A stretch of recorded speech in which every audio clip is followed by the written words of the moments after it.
నాకు వేణుస్వామి గారు అంటే చాలా ఇష్టం. ఎందుకంటే ఎప్పుడన్నా బాగా స్ట్రెస్ ఉంటే ఆయన వీడియోలు నాకు చాలా కామెడీగా అనిపించాయి. ఎందుకంటే ఆయన ఇండియా గెలుస్తుందని చెప్పిన రోజు ఓడిపోయేది. పవన్ కళ్యాణ్ గారు ఓడిపోతారని చెప్పిన రోజు గెలిచేవాళ్ళు. ప్రభాస్ గారి సినిమా ఫ్లాప్ అవుతున్నప్పుడు అది 1000 కోట్లు కలెక్ట్ చేసేది. సో ఇవన్నీ చాలా ఫన్నీగా ఉండే. అప్పుడప్పుడు యూట్యూబ్లో కామెడీ చేసే స్టార్స్ చాలామంది ఉన్నారు మనకి. సో అలా కామెడీ చేసే వ్యక్తి ఏమనుకున్నా కానీ ఆయన వ్యక్తిగత జీవితాల్లోకి వెళ్ళి కామెడీతో ఆగుంటే జర్నలిస్ట్ అసోసియేషన్ వీళ్ళు కూడా మనం కూడా ఏదన్నా అసోసియేషన్లో ఈవెంట్ ఏదైనా జరిగినప్పుడు ఆయనతో కూడా స్కిట్ చేయించేవాళ్ళం.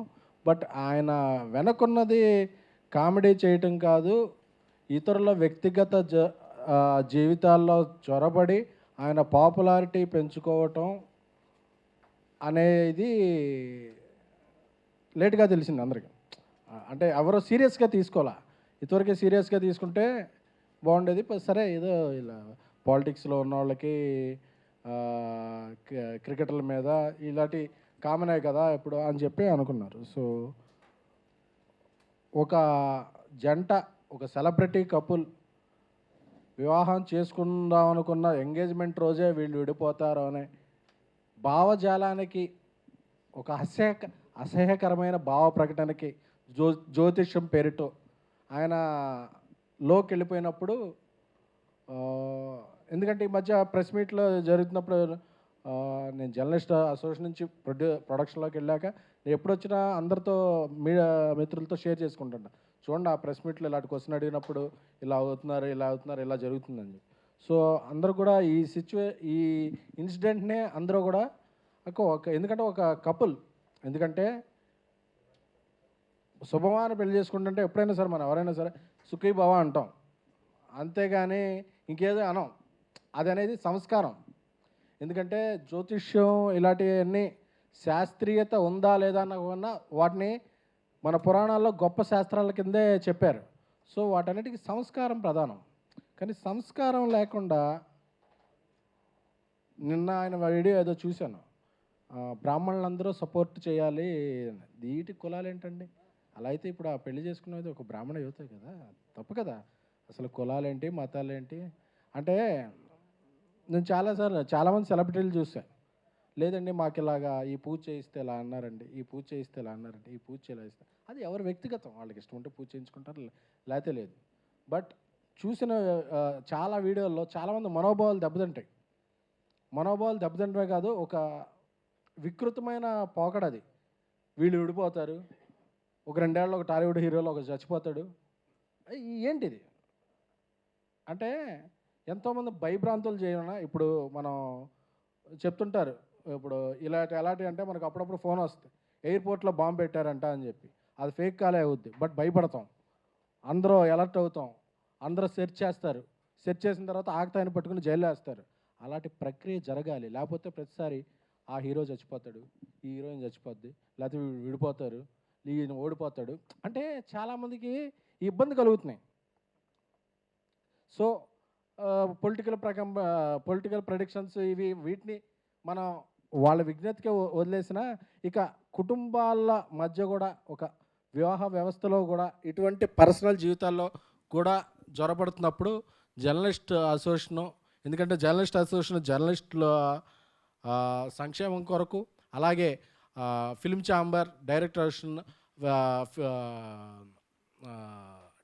ప్రొడ్యూస్ కౌన్సిల్ అందరితో కూడా అన్ని రకాలుగా ఒక 24 క్రాఫ్ట్స్లో ఒక భాగంగా ఉన్న వాళ్ళందరితో కూడా సమన్వయం చేసుకుంటూ ఒక ఫిల్మ్ ఇండస్ట్రీలో ఒక మంచి వాతావరణాన్ని క్రియేట్ చేసే విధంగా journalist association, digital media association, ఇన్ని అసోసియేషన్లు కలిసి ఉన్న టైంలో ఇలాంటిది మనం ఒక చర్య తీసుకోవాలని చెప్పి రాంబాబు గారు అందరూ చర్చించుకొని అందరూ ఏకగ్రీవంగా వెళ్ళి ఇది మహిళా కమిషన్కి ఆ రోజు ఇది పెట్టారు. అంటే నువ్వు ఎంతమందిని అన్నావు, ఇన్ని మాటలు అన్నప్పుడు ఎవ్వరు రియాక్షన్ రాలని సేపు చాలామంది ఓహో నేను ఇదే అని. ఒకసారి ఎవరైనా రియాక్షన్ ఇదో అంటే మమ్మల్ని బ్లాక్మెయిల్ చేశారు. మీడియా వాళ్ళకి మెయిల్ చేసుకుంటాకే టైం ఉండదు, బ్లాక్మెయిల్ ఎక్కడ చేస్తారండి అసలు. సో జ్యోతిష్ శాస్త్రంలో మీరు చూడాల్సింది నిధి కాదు. అంటే మీరు ఆ ట్రెజర్కి అలవాటు పడిపోయారు. నాది 10,000 గంటకి 6 నెలలకి ఇది అంటే ఫోన్ కాల్స్ వస్తుంటే నేను కూడా చాలాసార్లు చూసా. ఆ బ్యాంక్ అకౌంట్ మార్చుకో, ఇవి మార్చుకోండి. మీరు ఏమైనా చేసుకోండి. నమ్మేవాళ్ళను, మోసపోయేవాళ్ళు అంతకాలం మోసం చేస్తూనే ఉంటారు. అది మనకు అనవసరం. మీరు చేసుకోండి. కాపోతే దీన్ని సెలబ్రిటీలను అడ్డు పెట్టుకుని, వాళ్ళ జీవితాలను ఇది పెట్టుకుని, ఎందుకంటే నేను ఇంటర్వ్యూలు కూడా చూసా. ఒక ఇంటర్వ్యూలో పవన్ కళ్యాణ్ గారు ఓడిపోతారని చెప్తాడు. ఒక ఇంటర్వ్యూలో పవన్ కళ్యాణ్ గెలుస్తారని చెప్తాడు. మన అన్ని ఇంటర్వ్యూలు ఫాలో అవ్వంగా ఆ రిజల్ట్ రాగానే చూసారా నేను చెప్పాను పవన్ కళ్యాణ్ గారు గెలిచారని చెప్తాను. ఆ ఇంటర్వ్యూలో కన్నా అంటే అదన్నా నా తర్వాత మారింది. అంటే 2, 3 చెప్తుంటే మనమే చెప్తాం. ఎందుకంటే ఎస్ ఆర్ నో ఉంటాయి. ఈయనకి ఎస్ అని చెప్పి ఆయన నో అని చెప్పి చూసారా చెప్పేది ఎస్ అయిందంటే ఆయన చెప్పాను చూసారా వీరశంకరెడ్డి అంటే ఈయన చెప్పింది కూడా ఉంటుంది. ఇవన్నీ ఆన్ రికార్డ్. ఇలాంటి ఇదిలో ఈయన చాలా కాలం నుంచి, ఎందుకంటే ఆ హీరోకి ఒంట్లో బాగోట్లేదంట. నువ్వన్నా డాక్టర్వా? నువ్వన్నా స్కానింగ్ సెంటర్ నడుపుతున్నావా? ఇప్పుడు ఒక డాక్టరే ఒక రోగికి ఏదన్నా ఉంటే, ఒకళ్ళకి ఎవరైనా ఉంటే దాన్ని బయటికి చెప్పరు. అదేంటంటే ఇది సంస్కారం. అలాగే విజ్ఞాన శాస్త్రం, అలాగే నువ్వు జ్యోతిష శాస్త్రాన్ని నిజంగా పాటించేవాడు అయితే ఒకళ్ళకో లోపల నిజంగా నీకు ఉందని తెలిసింది ఉంటే వాళ్ళకి ఎవరికైనా చెప్పు, లేకపోతే నీలో ఉంచుకో. అంతేకాని ఇలా జరుగుద్ది పోనీ నువ్వు చెప్పినవన్నీ జరిగినాయా? జరగలేదుగా. అలాగే ప్రతి వాళ్ళని పిలిచి మీడియా బయటలు ఇచ్చి అదే సంస్కారం లేకుండా ఇలా ప్రవర్తించి ఒకసారి మీడియా దీని గురించి కంప్లైంట్ చేస్తే మీడియానే తప్పని చెప్పేసి, ఐ వెల్కమ్ వేణుస్వామి గారు. మీడియాలో కానీ మీడియాలో వ్యక్తులు కానీ మీరు అలా ఎవరైనా బ్లాక్మెయిల్ చేస్తుంటే మీరు సాక్ష్యాలు, ఎందుకంటే మీరు గ్రహాల కదలికల్ని శాసిస్తారు, అదే తెలిసిపోతాయి మీకు. అంటే మిగతా వాళ్ళందరికీ టెలిస్కోప్ చూడాలి, ఈయన రేబాన్ పెట్టి చూస్తేనే తెలిసిపోద్ది ఆ గ్రహాల కదలికలు. సో అంతటి విజ్ఞానవంతులు కాబట్టి ఇప్పటికైనా మీరు తప్పులు అందరూ చేస్తారు. సో జరిగింది తప్పని ఒప్పుకొని ఇటువంటి విధానాలకి స్వస్తి పలకండి. అంతేగాని వ్యక్తిగత విధానాల్లోకి వెళ్ళిపోతాం, జీవితాల్లోకి వెళ్ళిపోతాం. జర్నలిస్ట్ సోషల్ మీద కంప్లైంట్ చేస్తాం, మీడియా మీద కంప్లైంట్ చేస్తాం, సెలబ్రిటీల చావు పుట్టుకలు నిర్ణయిస్తాం, వాళ్ళ వివాహ వేదికలు వివాహంలో బ్రేకప్లు అన్నీ నిర్ణయిస్తాం అనే మీరు వెళితే తప్పనిసరిగా ఈసారి అందరి నుంచి ప్రతిచర్య ఉంటుంది. ఎందుకంటే ఏదో ఒక చోట దీన్ని ఆపకపోతే వేణుస్వామిని రేపు ఒకసారి రామస్వామి రావచ్చు, గురుస్వామి రావచ్చు, ఇంకో స్వామి రావచ్చు, ఇంకో వెంకటప్ప రావచ్చు, ఎవరు రావచ్చు, అందరూ ఇదవుతాయి. సో అలాగే కొన్ని యూట్యూబ్ ఛానళ్ళకు కూడా స్వీయ నియంత్రణ అవసరం. ఎందుకంటే ఎవరైనా చెప్తే దాన్ని పెట్టుకుని మీరు హెడ్లైన్స్ పెడతాం వల్ల ఓకే వస్తున్నారు కదా వాళ్ళు చెప్తున్నాను కదా అని చెప్పి ఇలాంటి వాళ్ళు ఎక్కువ ఇదవుతారు. అది డిఫరెంట్ టాపిక్, దాని గురించి వేరేసారి మాట్లాడుకుందాం. కానీ బట్ ఇది తప్పు, ముమ్మాటికి తప్పు జరిగినప్పుడు జర్నలిస్ట్ అసోసియేషనే కాదు ఫిల్మ్ అండ్ ఫెటర్నిటీ నుంచి కూడా రెస్పాన్స్ వస్తుంది, అందరూ ఖండిస్తారు. ఎందుకంటే మీరు చెప్పినవన్నీ తప్పైనాయి సార్. పవన్ కళ్యాణ్ గారు అసలు గెలవరు అని చెప్పారు, అది ఎంత ఇదైందో ఆయన ఇప్పుడు ఎక్కడున్నారో తెలిసింది. ఇండియా ఆ రోజు మీరు చాలా వీడియోలు పెట్టారు అప్పుడు క్రికెట్ గురించి, అందుకే అందరూ హ్యాపీ కూర్చుంటే ఓడిపోయింది.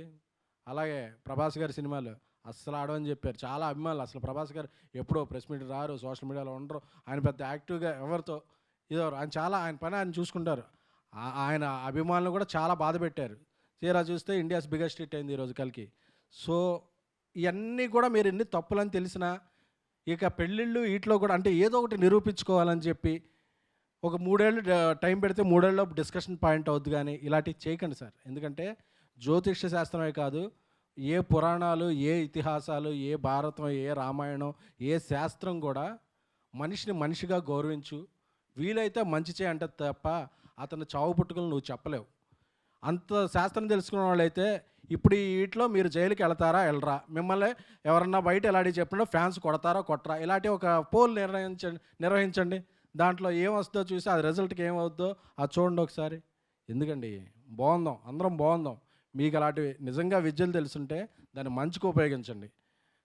అంతేగాని మీ పాపులారిటీకో మీ బ్యాంక్ బ్యాలెన్స్ పెంచుకుంటాకో మీడియాలోని కొందరు వ్యక్తుల మీద చేస్తే మీడియా సంఘటితంగా ఉంటుంది, జర్నలిస్టులు సంఘటితంగా ఉంటారు, ఫిల్మ్ ఇండస్ట్రీ సంఘటితంగా ఉంటుంది, పరిణామాలు చాలా తీవ్ర స్థాయిలో ఉంటాయి. Thank you.